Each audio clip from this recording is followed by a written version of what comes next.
Olá, olá, salve, salve! Seja bem-vindo, bem-vinda ao terceiro episódio do Interioriza. Um programa feito com muito carinho, com assuntos que já passaram da hora da gente interiorizar, da gente assimilar. Nos programas anteriores, com o Geraldo Rufino e com a Cíntia Bedin, nós falamos sobre empreendedorismo, propósito, e a Cíntia falou sobre resiliência. Gente, muitas vezes, eu achando que estava sendo resiliente na minha vida, eu estava apelando a remédios, drogas, anfetaminas, para dar conta de um estilo de vida insustentável. Então, está na hora, já aqui na largada deste ano, de entendermos de fato o que é resiliência. Então, quem eu trouxe para este Interioriza? Regina Ramos, psicóloga especialista em resiliência. Gente, bem-vinda, Regina. Obrigada, Isabela. Muito obrigada pelo convite. Que bom que você está aqui. Obrigada, eu que agradeço. Falar desse tema tão importante, né, Isabela? Importante. E às vezes eu acho, Regina, que tá vazio, porque se fala de resiliência, mas no fundo, será que a turma sabe o que é resiliência?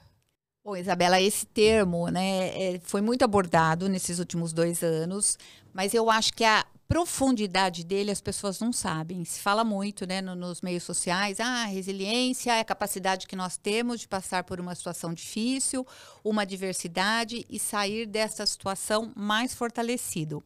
Mas eu, como atuo na área de psicologia, esse tema é tão importante para que as pessoas saibam que é uma capacidade interna que você tem.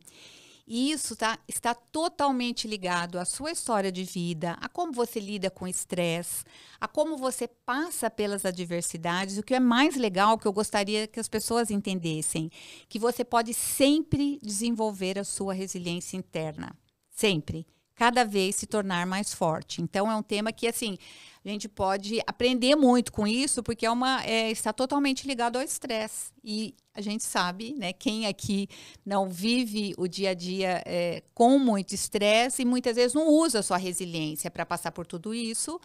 E é por isso que muitas pessoas adoecem. Então, assim, é um tema que é totalmente ligado ao estresse e à saúde. Por isso que eu friso, vamos conhecer a sua resiliência internamente, fazer com que você desenvolva isso para não chegar ao ponto de adoecer.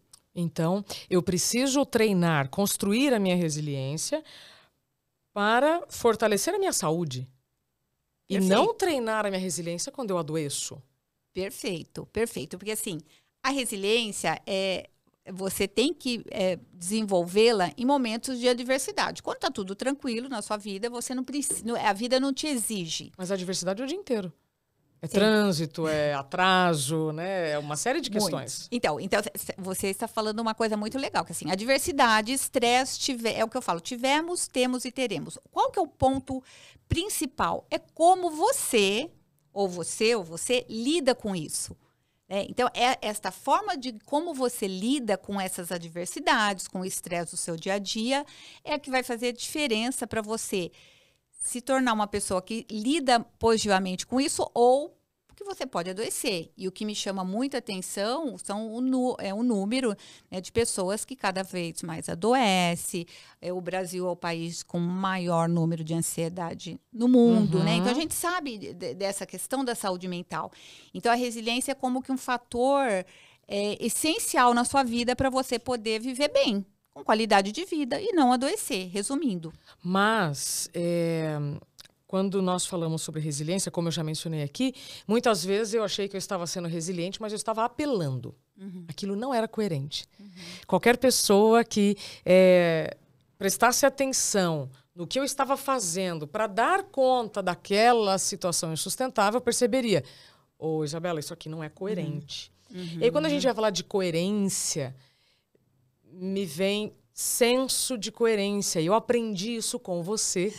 Conheci a Regina em um episódio muito interessante, em um congresso de longevidade que estava acontecendo aqui em São Paulo, e você me falou pela primeira vez sobre senso de coerência, que é a essência da salutogênese. Gente, vocês já ouviram falar desse termo? O que é a salutogênese?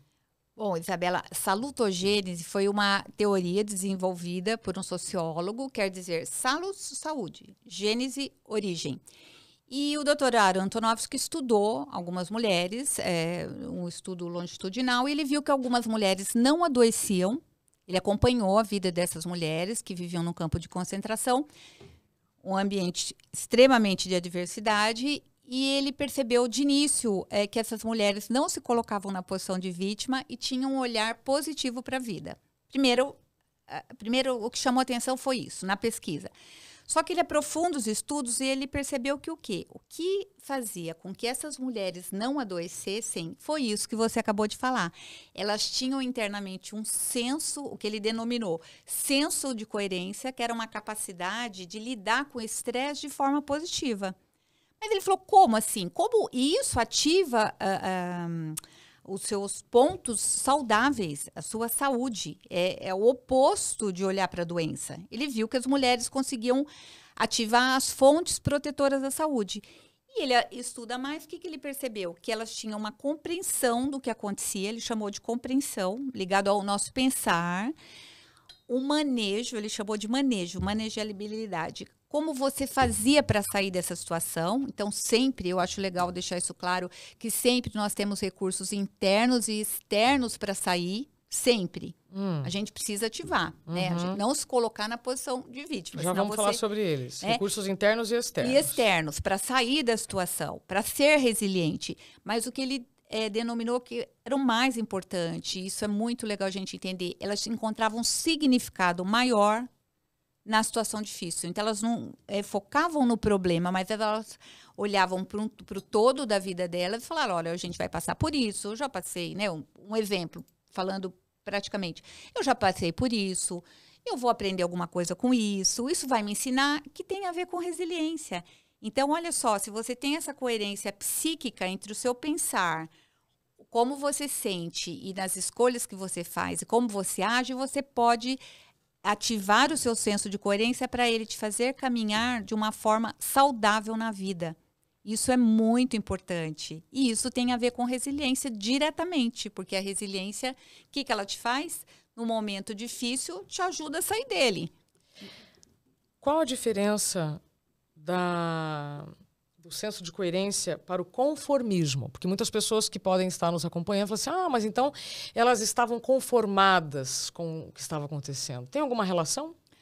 Tem, assim, a relação, vamos mostrar o que diverge, sim, né? Sim. Na verdade, porque quando você fala conformar, muitas vezes a gente se acomoda, a gente se sente injustiçado, vitimizado, que é o que ele falou que as mulheres não faziam. E a gente não tinham essa postura. Não tinha essa postura. E a gente sabe que a pessoa que é resiliente não fica terceirizando o que ela tem que fazer. Pelo contrário, ela tem consciência que isso cabe a ela e ela começa a usar esse manejo, tomar atitudes e ter escolhas para sair dessa situação.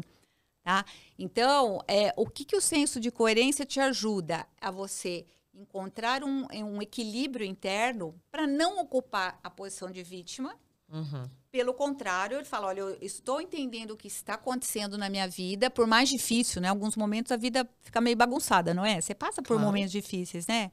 Separação, mudanças, de demissão, não é? Que dá uma embaçada que você tem que, como você mesmo fala, fazer a faxina ou reorganizar o quebra-cabeça.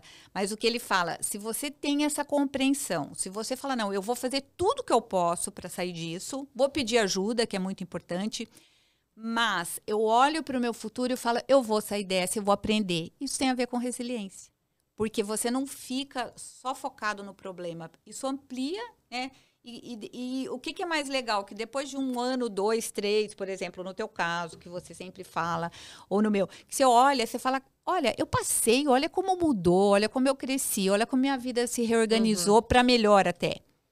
Então, a gente sai do foco no problema e o senso de coerência te ajuda a caminhar positivamente na sua vida, com resiliência, para você ter saúde e não chegar ao ponto de adoecer.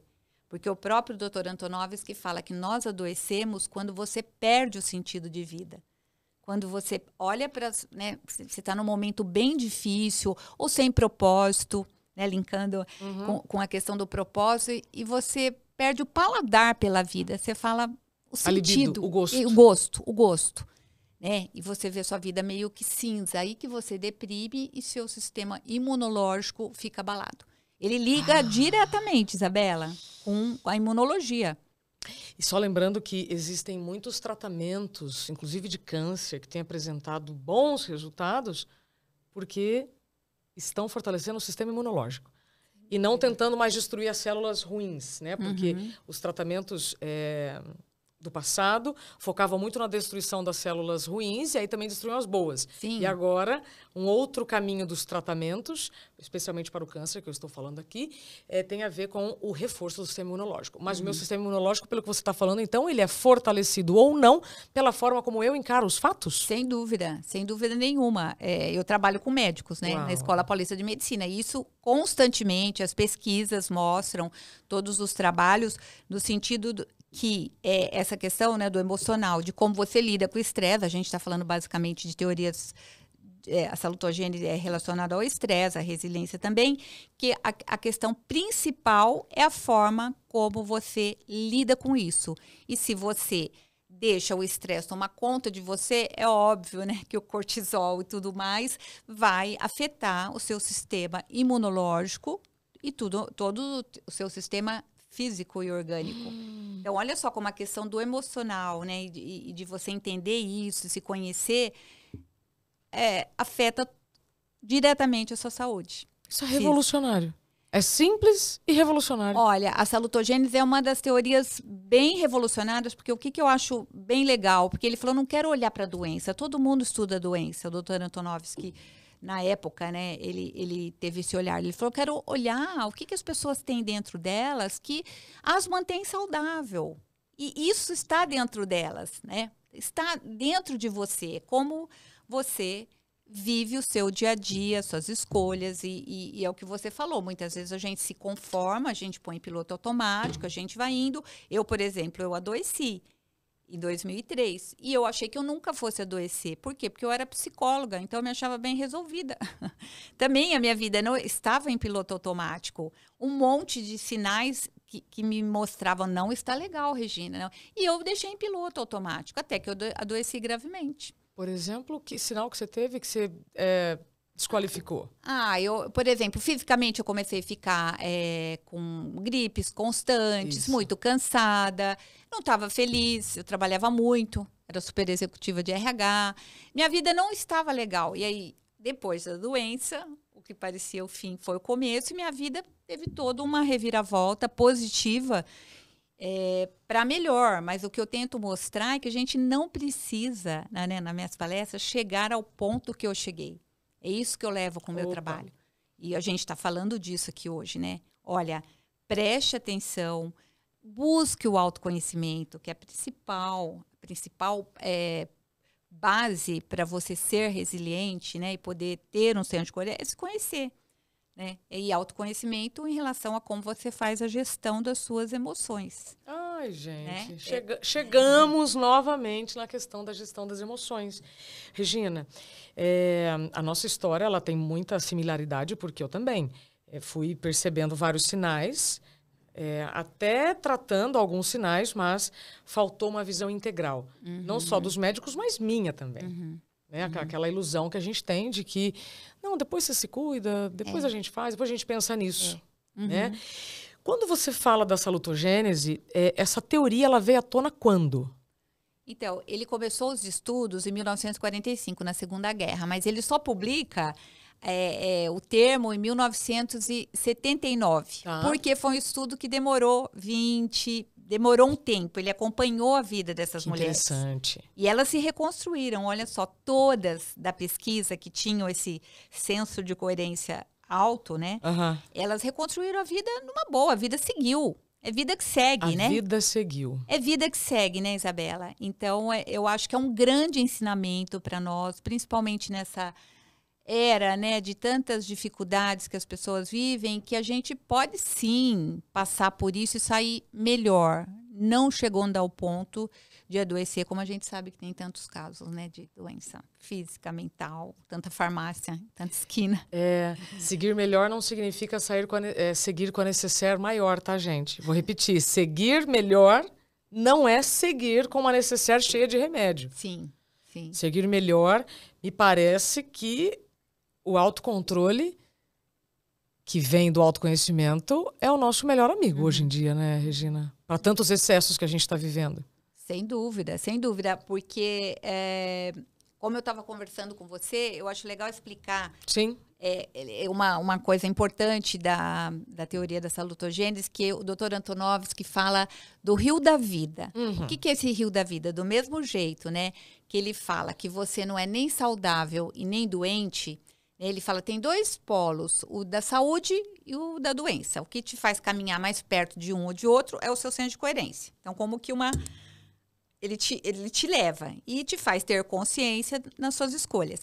Do mesmo jeito que ele fala essa teoria na horizontal, ele inverte na vertical. O que ele fala? Que em termos de prevenção da saúde, isso serve para políticas sociais como para as pessoas que nos ouvem. Você pode o quê? Por exemplo, promover a saúde, você educa, você previne, você protege, você cura, que é quando a gente vai ao médico. E muitas vezes não tem mais jeito, como uma cascata, uma cascata que... Então, olha só como é importante. Muitas vezes as pessoas chegam ao ponto, né, de procurar um médico, muitas vezes, quando já está com algum sintoma muito grave, sério, não é? Porque a gente acha que está dando conta, como você falou, e a gente não percebe. Então, a gente tem muita coisa antes para ser feita para não chegar ao ponto de uma doença ter que parar você. Como foi o meu caso, acho que o seu. Nosso caso. A doença teve que te segurar. Então, olha só, e é um movimento que constantemente você faz do interno para o externo. Do interno, que tem até a ver com o tema do seu... Com o logo, Total, com tudo. interioriza né, isso, é de dentro para fora. É muito legal esse símbolo.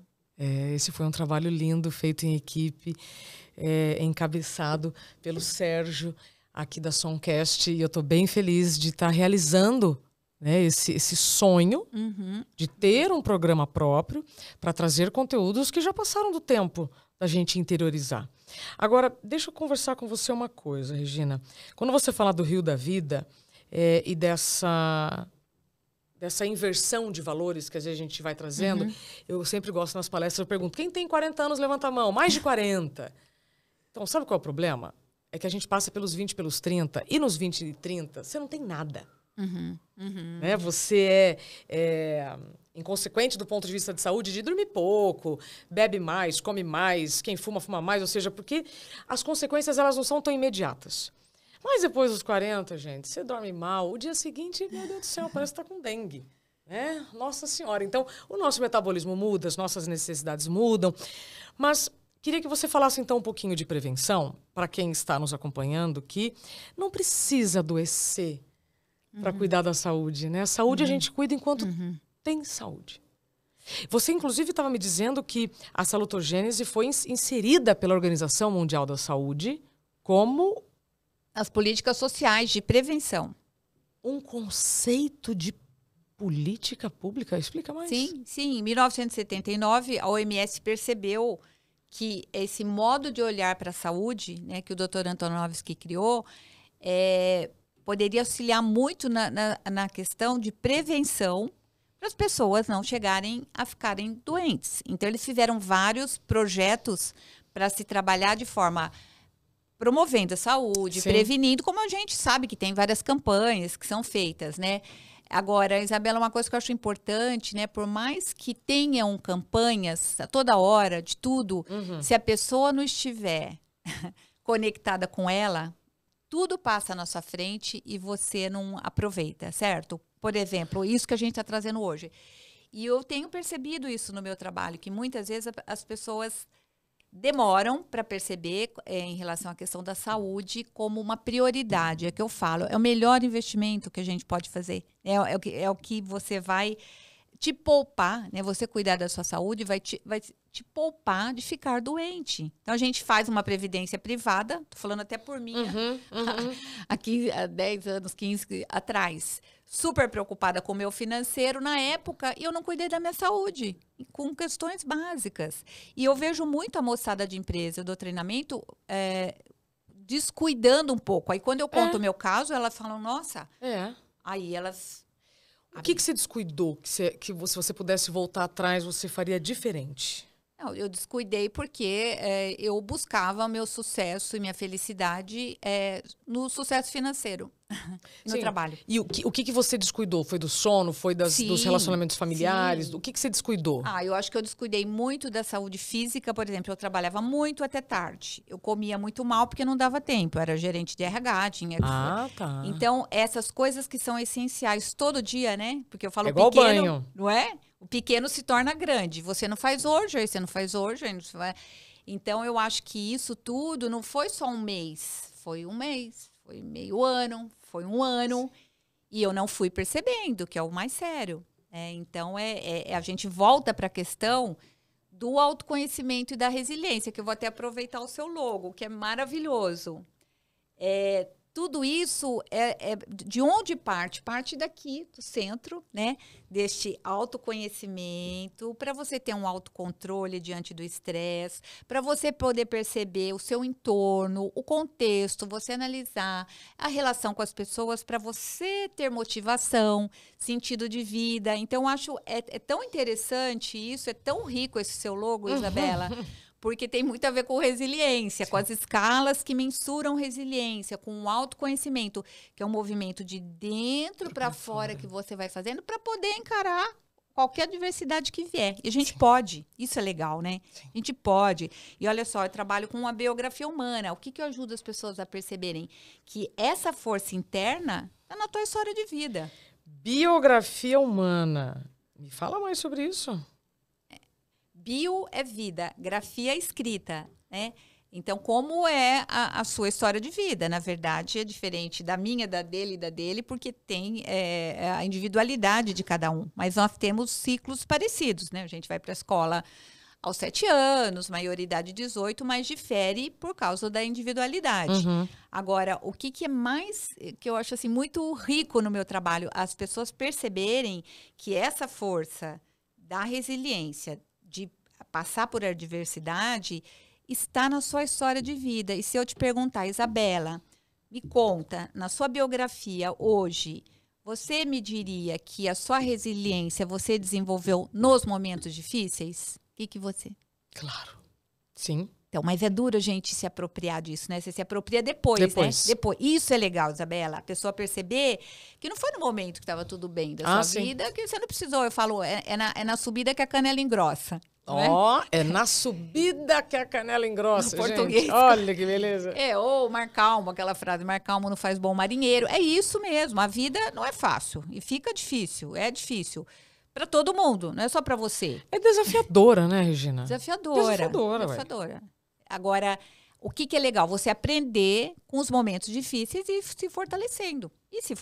Eu tenho certeza que, por exemplo, eu posso falar por mim, acho que você talvez concorde, que a gente hoje, nós tivemos outras adversidades depois do que você passou mas eu me sinto muito mais forte. Não. Eu falo isso, não vai me derrubar tão fácil, eu já passei por... Isso é legal se apropriar, e eu vejo que as pessoas têm essa dificuldade de olhar e falar, caramba, eu sou forte, eu dou conta, eu vou...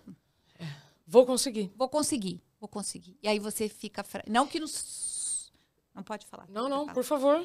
Não que a gente não respeite a nossa vulnerabilidade, porque nós somos, isso é importante. Sim. Ninguém é só... com certeza. Né? Mas resgatar isso internamente é muito importante. É muito importante. Biografia da vida. Você está escrevendo a sua biografia ou só está lendo biografias, se interessando por biografias de pessoas famosas, né? Eu sempre gosto de usar esse termo de releia a sua biografia. Veja quem esteve com você até aqui, como foram os principais episódios. O Bernardinho fala muito isso, né? Que num jogo, quando a seleção que ele está treinando ganha, a energia da vitória, ela dura um tempo e já passa. E a energia da derrota dura mais quando traz aprendizado. Sabe? E aí ele sempre brinca. Quando você vive uma situação desafiadora, você sai como dessa situação? Perfeito. Se você não sair mais forte, tem alguma coisa errada. Ô, Regina, antes da gente encerrar, eu queria que você trouxesse com a resiliência, essa lutogênese, sobre copo vazio e copo cheio. como que eu posso treinar a minha resiliência para não deixar o copo encher? Para não deixar o copo encher? É. Bom, como você treina a sua resiliência? Primeiro, sabendo que a adversidade não discrimina. Não discrimina. Isso é uma coisa muito importante. Sim. Aonde você vai colocar a sua energia? Naquilo que você pode mudar ou naquilo que você não pode mudar? As pessoas perdem muito tempo colocando energia naquilo que elas não podem mudar. Repete. Então, a primeira coisa é você entender que a adversidade não discrimina e quem é resiliente, Isabela, sabe muito bem onde você vai colocar sua energia. Você não fica colocando energia naquilo que você não pode mudar, no outro que não quer mudar. Então, você tem um foco, você tem uma consciência nas suas escolhas, tá? E muitas vezes você também pergunta, isso que eu estou fazendo me ajuda ou me atrapalha? Isso é uma questão, uma reflexão muito importante. E a forma como você olha para o copo. Peraí, olha, isso que eu consegui, essa metade que está cheia, é muito positiva. Ou eu vou ficar sempre na falta, né? Eu acho que a falta é um jeito de olhar para a vida também. E aí você não tem gratidão, né? Porque os teus momentos difíceis te ensinaram. E se você olha para eles e fala, olha, eu aprendi com isso, você tem até gratidão pela sua vida e pelos momentos que foram difíceis, mas que você deveria ter aprendido se não aprendeu, né? Então, é super autoconhecimento isso. Então, resiliência tem muito a ver com isso, né? E com fé, com esperança de ter uma vida melhor, porque senão sua vida não caminha. Você sofre estagnação na sua biografia. E aí que vem a doença. Doença sempre tem a ver com desequilíbrio, com falta de fluxo nos processos emocionais, físicos, né? Doença, desequilíbrio. A Cíntia Bedin, a nossa entrevistada do programa anterior, ela comentou sobre a dor ser uma ferramenta de movimento. Acho isso bem bonito. Sim. Regina, deixa eu ver aqui como é que nós estamos de tempo para saber. Nós temos ainda 4 minutos. Me conte uma coisa. O que falta interiorizar, então, para quem está nos ouvindo, salutogênese? É mais um termo que veio para contribuir para a autorresponsabilidade, para o autocontrole? Perfeito. Contribuir. No que a salutogênese contribui? Acho que vamos pegar o exemplo do doutor. Primeiro, você para as pessoas refletirem, né, dessa nossa conversa. Aonde você se coloca? Em situação difícil na sua vida, que todos nós temos, não é só você, todos nós. Aonde você se coloca? Na posição de vítima ou na posição do que ele traz no conceito que, olha, está difícil, é difícil, estou num momento difícil, mas eu vou fazer de tudo para sair. Primeira coisa. Apesar de tudo, eu vou ter um olhar positivo para isso, porque alguma coisa eu vou aprender. Então, acho que isso é um grande ensinamento. E o terceiro ensinamento, que é em relação ao senso de coerência, é você buscar esse equilíbrio interno entre o que você pensa, sente e age, para você não desequilibrar, que é o que a gente fala, né? Um distúrbio mental, o que é? Esse desequilíbrio. Total. E aí você não consegue caminhar na vida. Você fica muito mais preso ao medo, ao passado, do que ao futuro, né? A coragem, a vontade de prosseguir, seguir adiante, apesar de tudo. E você passou. Eu gosto de olhar a doença como um convite, né, para te devolver o equilíbrio. Mas, gente, você pode aceitar outros convites, tá? Não precisa ser esse, não. Pode ser convite para festa, para o baile, né? Não precisa deixar tudo acontecer no rio da sua vida para depois tratar a doença. Ou a gente cuida da saúde ou a gente trata da doença. Aí é uma escolha. Você falou agora pensar, sentir e agir. Esse é o caminho? Primeiro eu penso, depois eu sinto e aí eu me comporto? O que define, na verdade, é o sentir, né? Como vamos falar sentir, né? É o que integra a compreensão que você tem das coisas e a tua atitude para caminhar, agir e decidir. Então, na verdade, é no coração. Isso é uma coisa muito importante. Até o Dr. Antonovsky traz isso, que o que você sente é o que te faz a intersecção entre o que você pensa e como você age, que é o mais importante. Então, você tem tem que estar atento a aí o que o teu coração está te dizendo, né? O que você está sentindo? Como você sente isso? Como você está? Como o seu sistema emocional está acontecendo, né? Porque aí você toma as atitudes que você tem que tomar para poder agir com coragem, né? Que é agir com coragem. A Cíntia até colocou isso, mas agir com coragem, apesar de que muitas vezes a gente até tem medo, né? O corajoso, não é que ele não tem medo, mas ele age apesar de uma situação que a gente está falando medo do quê? De uma situação de mudança, que você fica inseguro, como você sempre coloca, né? De alguma coisa, mas a gente não pode ficar prisioneiro, porque aí você está estagnando, você está ficando prisioneiro e você deprime, você não age, sua vida fica estagnada.